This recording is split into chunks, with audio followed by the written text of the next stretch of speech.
So here's a quick story time. Since freshman year, I have been the captain of my high school Roseville STEP team. During my sophomore year, with the previous coach of the STEP team graduating, moving on to college, I was placed in the position of leadership as co-captain and coach of the STEP team, alongside a friend of mine who was a very prestigious member of the team last year. The summer coming into the school year, I knew I was unprepared, and as a result, I ended up procrastinating and leading more on my friend who was going to be a co-captain with me for her expertise and leadership. This was my mistake that led to my dismay, as she ended up having to move and was not going to be there with me this upcoming school year.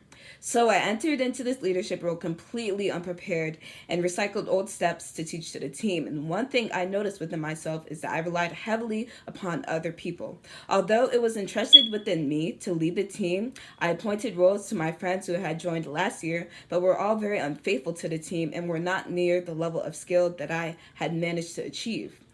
This team suffered very heavily because of this, and cliques formed. My appointed leaders would make demands that they could not even follow. There was a lack of communication, skill, and companionship from everyone. It was clear even to the student body that we were out of order. This whole situation ended up doing a massive number on my mental health, as I was a perfectionist and could only beat myself up for the mistakes that I made that costed a whole year of disgrace to the team. However, even throughout this hardship, I had to forcibly learn and understand what it means to lead a team successfully. I had to learn how to say no, not to pick sides, decide what is best for the team even if others may not like it. I had to learn how to communicate to my teacher, the advisor of the team. I listened to members' concerns. I had to learn how to take their criticism and encourage them.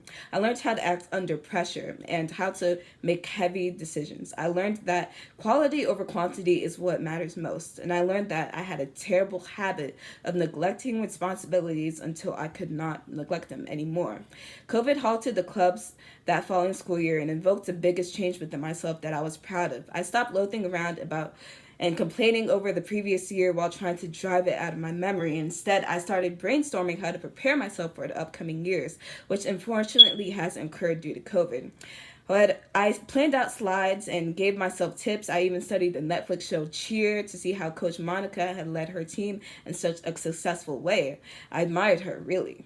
I prepared pieces of steps and planned out outfits, where to buy them, how much it would cost. This released an entire sense of productivity in myself that I needed coming into my junior year during a pandemic.